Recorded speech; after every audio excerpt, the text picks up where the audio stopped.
Hi, hello everyone, and welcome to another episode of Talk It Off, the series where I take off my makeup and talk about life. First and foremost, welcome to 2025. I guess that in this episode, I'm just going to talk about how 2024 went for me, at least like the things that I can remember right now. Just, reflect back on my year. So, right in the first days of the year, I started getting ready to move because we were going to move in February. So, my boyfriend and I just started packing stuff slowly, I suppose, so we could make sure that we weren't one, going to forget anything, and two, pack everything last minute. But basically, we were getting stuff ready to move, and my dog, Pipa, she had a heart condition that she had been battling with for the past like 5 years, I think. I think she had it ever since she was born, but we only found out like 5 years ago. And so she was battling with this heart condition for this whole time. And she was getting to a point where it was becoming very hard for me to um, deal with, if you will. Pipa used to be a very active dog, and she was now coming to a point where, like, she hadn't ran in like 2 years, but now it was coming to a point where she wasn't even like really walking anymore. Like, I would take her on walks, and she would have one of her attacks, which I have never really described, but it's because I don't really like talking about them. It was pretty bad. But essentially, she would fall over, and I would have to catch her because she couldn't walk. So, yeah, most of her walks were kind of ending up like that. And so, February came around, and my family and I had to make the decision to put her down because she was really coming to a point where she wasn't even playing anymore. And yeah, I just really didn't feel good about letting her live like that. I felt like she was going to be miserable. So, yeah, my family agreed. So, we talked it over with the vet, and he agreed that she was not going to get better. She was only going to get worse after that. And so he agreed, and we put her down in February. So, now it's coming to a point where it's almost been a year since she died. And it's crazy to think about because it feels like it happened so long ago. Like, I don't know, it feels like a lifetime ago, but also like it kind of didn't happen that long ago. So, yeah, we moved right after putting my dog down, like a couple days later. So, that was a whole thing. Um, and we moved to a new city.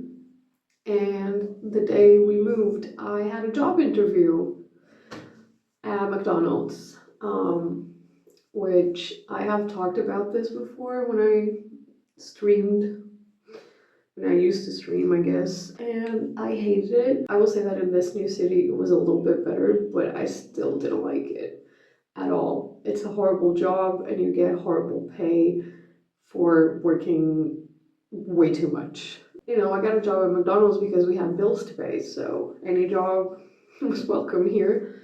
But while I was there, I was looking for other jobs, and I found a job at the end of March.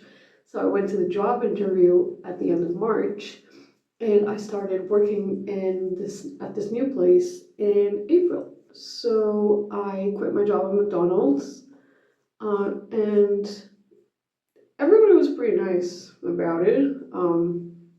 Like, they asked me if anything had happened, and I was like, no, I just found a better job. And they were like, okay, then we wish you luck.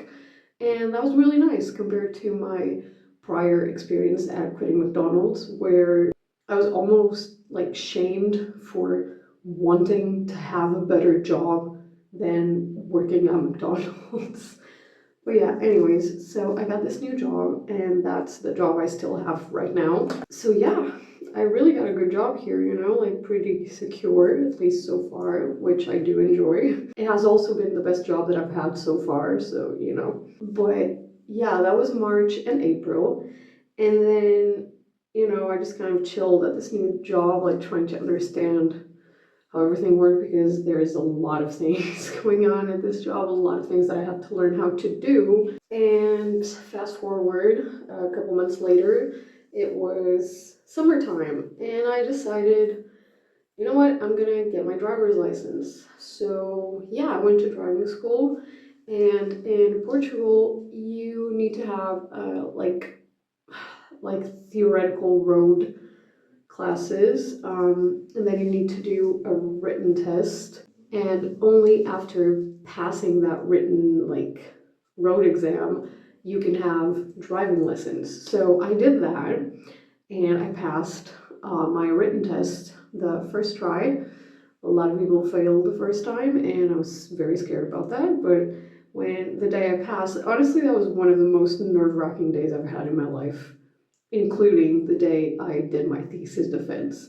Because I had, like, on my thesis defense, I had already written it. Like, I was only there to talk about this thing that I spent 9 months writing. That was 9 months of preparing, you know what I mean? But anyways, yeah, so I did the written test, I passed, and then I started having driving lessons, which, I'm gonna be honest with you, the first driving lesson that I had was one of the most terrifying experiences of my life. I was very scared of running someone over, or like, not really running someone over. I was mostly terrified of like crashing the car, and then they would be like, why would you do that? But anyways, yeah, so I spent pretty much the entirety of my summer doing that. And then in October, I went ahead and did my driving test. I was so sweaty. I was genuinely so sweaty. It wasn't even hot that day. I did my driving test in October. Yeah, it was October 1st, the day I did my exam. It was a very cloudy day. It looked like it was gonna rain any second, and I was incredibly sweaty from how nervous I was. But yeah, even though I was incredibly nervous, oh my god, yeah, that day was one of the longest days of my life, because I had to work afterwards, and I spent all morning and all afternoon driving, and then I had my driving test in the afternoon, and then I had to go to work. Like, it was a whole thing. But yeah, I passed my driving test. So October 1st, 2024, I got my driver's license. Yippee! And then I realized that you don't actually learn how to drive in your driving lessons at the school, and you learn how to drive in real life. So that was terrifying. And so now I've basically been driving to work, driving to places, just trying to get used to driving more often. I've driven by myself, which I was very scared to do, but one day I just decided, you know what, I just need to go to this place by myself, and I don't need my boyfriend to go there and take me and then pick me up later. So yeah, I drove myself. And it was fine. I didn't turn on the radio or anything, but I was just driving like this. Like, looking at it really. And yeah, so I got my driver's license. Then I waited for it to come through the mail, and it didn't. So I went to my driving school, and I was like, where the hell's my license? Because I had a temporary license, but like its expiration date was about to be over, and I was like, I need my real driver's license. Like, where is it? And so they checked, and they were like, oh, the post office didn't bring it to your house, but technically they sent it October 8th. And I was like, we're in the middle of November. So basically I had to go to my old city to get my driver's license, because they just sent it back for some reason. So that was a whole day that I lost just to get my driver's license, which took 5 minutes, so that's great. But yeah, I guess that was kind of like the biggest thing that I did this year, was getting my driver's license. I now feel kind of like a real adult, if you will, because that was really the only thing missing. So yeah, November, that's what I did. And then December, all the usual stuff with Christmas and then New Year's, and now my birthday is about to come up, and I don't like the beginning of the year, because every time my birthday is about to come up, like about 2 weeks away, I start having an identity crisis because, like, I don't know. I start thinking about my life, about how old I'm becoming, and my problem is never like, oh no, I'm old now. Like, I don't think I'm old at all. I'm gonna turn 27. That's not old at all, but I just kind of start thinking, like, what have I done in 27 years? And I don't know, you know? I am a little bit more positive though lately. Like in the last couple of years, I haven't hated my birthday. It's been promoted to kind of a normal day, so that's pretty good for me. I don't know what I'm gonna do on my birthday yet. All I know is I'm gonna go to a sushi restaurant for lunch because you have a free meal on your birthday, so I'm gonna go there because of that. Yeah, so with my birthday coming up, I'm thinking of a lot of things. I'm thinking of, who I am, who I was, and who I want to be, what I have done in 27 years of my life, um, where I want to go this year.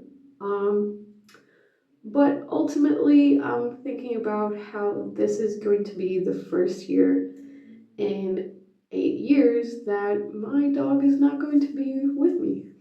So, there are days that are definitely harder than others. Um,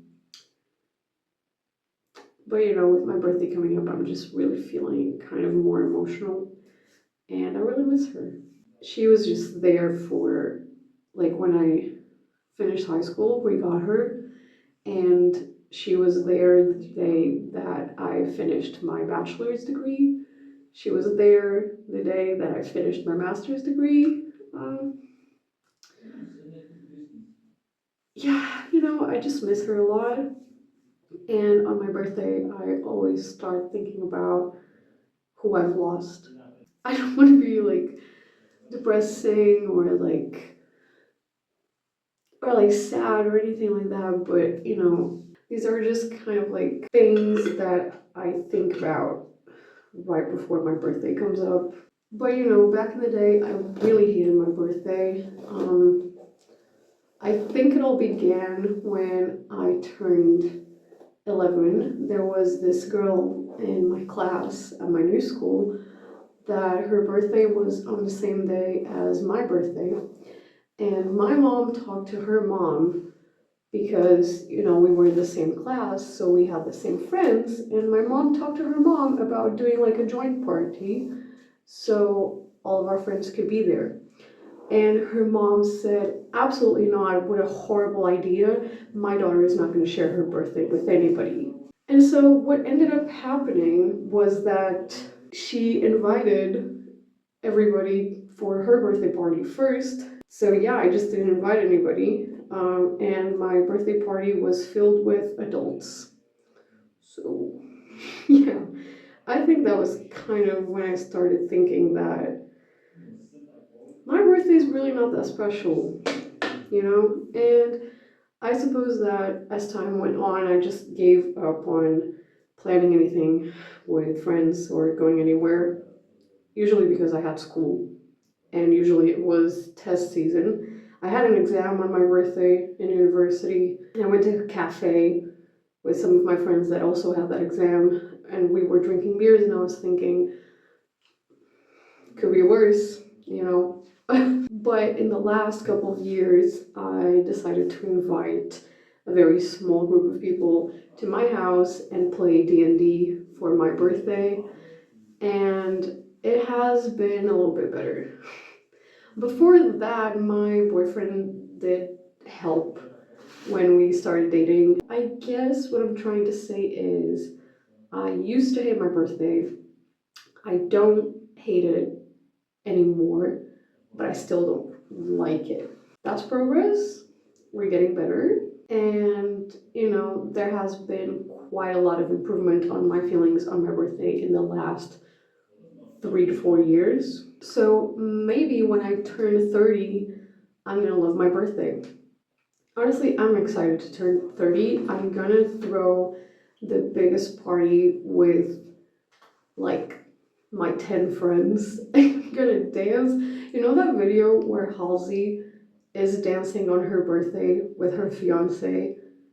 That's what I want on my 30th birthday. They just seemed so happy, and that's exactly what I want. Like, that video makes me so happy.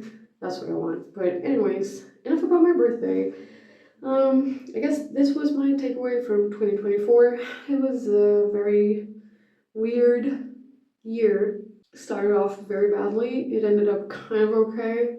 Yeah, I guess I'm excited for 2025. I hope everything goes well, and I hope I enjoy my birthday. But I guess I can tell you about that later. I guess that's it for me today. Thank you so much for watching another episode of Talk It Off. Don't forget to follow me in my social media if you want to. The links are going to be in the description down below as usual. And I will see you guys on the next video. Bye!